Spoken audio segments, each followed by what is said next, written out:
Hello everybody, Raven Knight here, and, well, I'm happy to say that I've decided to continue the series. We will be going into some more lore tidbits today, and for those of you who have no idea what I'm talking about, this was something that I did some time ago for the Knights, where I told you guys that I love to write legends in For Honor, but the problem is that For Honor doesn't give us a great deal of information about the internal world that they have outside of just the fighting. And there are a lot of questions that I had to wrestle with as I was writing legends and stories within For Honor, because not everything is given to us, and that means that sometimes I have to create headcanon lore so that I can create my legends with a little bit more meat to them, if you know what I'm saying. So I told you guys one lore tidbit that I created for each one of the Knight characters. Y'all really seem to like it. Y'all told me you wanted to see more of it, so I've decided I will do some more of it. Today we're going to look at Viking lore tidbits. I'm going to go through each one of the Viking heroes, and I'm going to share one lore tidbit that I've created with each one of the characters. Each of the lore tidbits I create should work within the internal consistency of the world of For Honor. If it doesn't, let me know in the comment section, but overall, I think that you guys will enjoy these. So let's get started with Raider. With Raider, I believe Raiders aren't actually part of the Viking military at large, but rather they're just heroes of the Vikings. Think of them like something like Beowulf, Achilles, or some other notable heroic warrior. They don't answer to any specific command structure, but instead act of their own accord, and yet armies will rally to them and follow their lead because they're so charismatic, so powerful, so bold. They've got a lot of wins under their belt, and everyone just loves them for it. The lore emphasizes how they carry the spark of gods, and it's a name that can summon armies. They fear no death because their fate is already determined. This shows me that they act according to the whims of fate and destiny, not necessarily a military structure. And that would explain a lot of things, like for example in the campaign, how you have a raider of the Warborn rallying all these people to his side, even though he's technically not a military commander. He was just wandering the wilds for a while until he showed up, rallied all the Warborn, and saved their Jarl. The Jarl should be the leader of the Warborn, but the raider was the one who was directing everything. How can that work unless he's just a hero that everyone looks up to? Warlord. Okay, so the trailer of the Warlord says that they're a title that's earned. You can't just be made a warlord by birth. You have to earn that title. It's an ancient tradition. Now, that may be true, but I believe that even with that in mind, warlords are at the very least wealthy or of noble stock. And if they're not that, they're at least sponsored by wealthy or noble stock.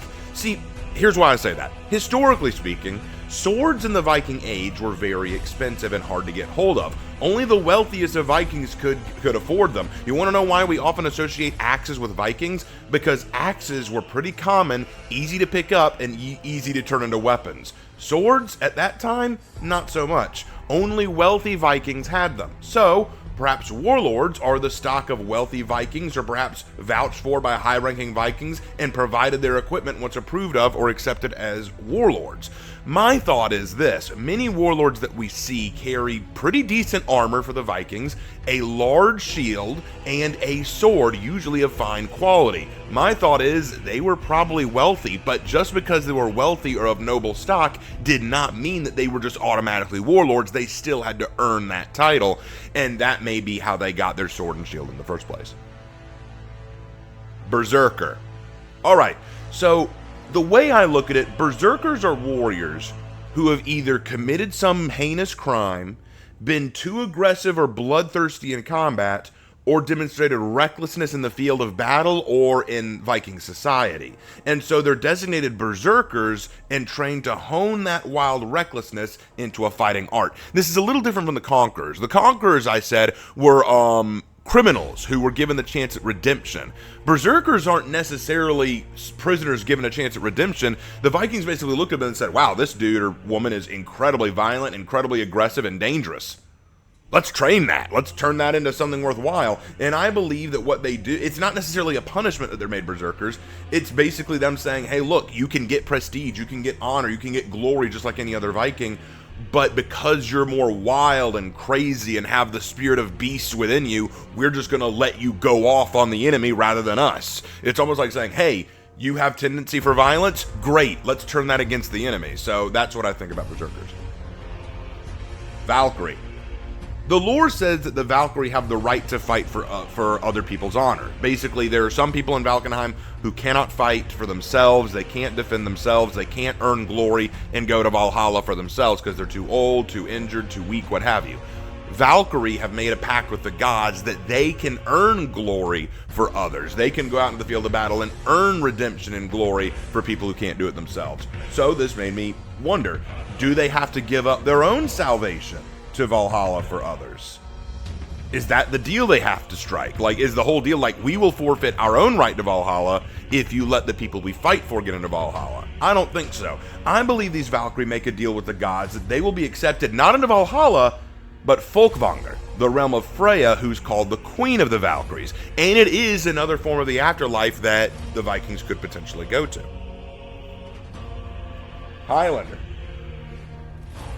Now, the Highlanders actually hate their Viking neighbors. That's what I believe. I believe that the Highlanders and the Vikings actually hate each other. In the trailer for Grudge and Glory, we learned that the Vikings seem to hold a grudge, that the Vikings and the Highlanders seem to hold a grudge against each other. And the Highlanders only fight with them not out of loyalty, but out of obligation.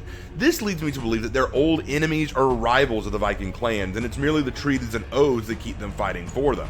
So we actually have a situation here where the Highlanders don't want to work with the Vikings, don't want to help them out, don't want to be part of their army, but they have very little choice because they made ancient oaths and pacts that force them to fight for them.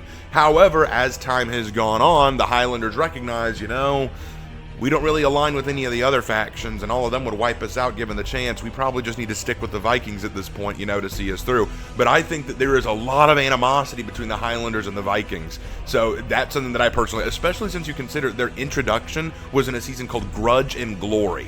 Glory, obviously referring to the gladiators who came out at the same time. Grudge? I think the Highlanders hold some resentment. Shaman. Alright, this is a stretch, but follow me. I believe the Shaman were unwanted children. My belief is that in most cases, the Shamans were abandoned children left in the wilds and given over to the spirits and gods as essentially sacrifices to do with what they saw fit. If the child died, then that simply was their fate. But those that lived surely must have been blessed by the gods and spirits in some way. Thus, this is why they live like feral creatures and claim to commune with spirits. I know that's a bit of a stretch, but I thought it would work. Jormungandr. Okay, the Jormungandr believed that the cataclysm that ruined the world was in fact Ragnarok, and during this cataclysm, Thor lost his battle with the World Serpent, and now the World Serpent maintains control of the Mjolnir hammer. If any of you know Ragnarok myth, it's believed that Thor and Jormungandr, the World Serpent, would duel, and the two would end up killing each other. In their version of events, Jormungandr wins and survives. Now, why do they assume this? Here's my take. Stor's stronghold used to be a place of worship to Thor. I believe that Stor means storm, and Thor was a storm god, so I believe that at one point Stor's stronghold was actually a place of worship for Thor. When refugees went to Stor for shelter after the cataclysm, the Thor worshippers were unable to stop these refugees and got killed. And this led to belief that Thor had abandoned his followers, and thus the refugees who ended up on Stor and took it from the Thor worshippers said, guys, Thor abandoned his acolytes and followers, that must mean we are the rightful people to stay here, and they just turned it into their new home and away from everything else. Now, you're probably wondering, okay, but what about that whole incident where in the game mode, with that breach game mode, we see a giant serpent? Here's my take on that. If you look at year 3 as a long progression of events, you can see that there are certain things that happen in order. First, the samurai and the Vikings form an alliance to attack Ashveld. They get beaten back bad by the Black Priors, so they run away. The Vikings decide to turn on the samurai. The samurai lead the Vikings deeper into the mire, where they get attacked by the Hitakiri. The Vikings then, with their tail between their legs, have to run from both the mire and Ashveld and try to get away to Valkenheim, but the knights are right on their tails, still hungry for vengeance. So they run to Stor's stronghold. The knights show up on Storm's stronghold, but then are forced to retreat Stor's stronghold and come back to Ashveld. What happened? What I believe happened is the knights told the story, the Jormungandr were just too great. The Jormungandr there were just too awful and terrible. So all of Ashveld are like, what's a Jormungandr? So they do some research and find out, oh, it's a giant world serpent. Wait, you ran into a giant world serpent? And that led to a story that got passed around that a literal giant serpent showed up and attacked them. There wasn't actually one, but that was the misunderstanding that they had, that, wait, there was a giant serpent there and it attacked you? That could have been a misunderstanding they had during the communication process. That's at least a theory I have. Varangian Guard. Okay, follow me on this one. This is a stretch, but hear me out.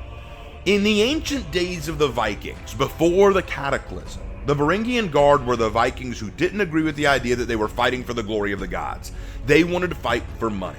So instead, they went to forge their own future and swore themselves to a very wealthy, powerful empire. The same one that the centurions and gladiators came from, thus becoming the Varangian Guard. However, when the empire collapsed thanks to the cataclysm, many of the Varangian Guard knew that the status quo was about to change, and the empire, if it was going to rebuild, would have to rebuild its status quo.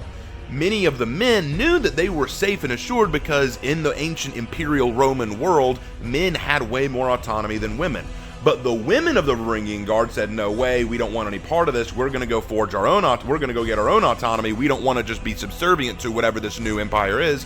So they left, and that's why the Varangian Guard now is all women, because the men stuck around and would eventually become the next era of knights that show up, or centurions, or gladiators, or what have you, whereas the women went off to go forge their own Varangian Guard group, and now are a separate thing altogether. That was just an idea I had. I know that that one's a little bit of a stretch, but I thought it would be a way to explain why they're all women and where all the men went, and it would also explain the Varangian Guard's connection to the Empire, just like how in history the Varangian Guards were connected to the Byzantines. It was a thought I had. And that is all the Viking characters. What do you guys think of these little lore tidbits that I shared about them? Do you like them? Do you hate them? Let me know down in the comment section below. Next time we'll go into the samurai. I'm very interested to talk about my thoughts there. And as always, guys, I will see you in my next video. Take care.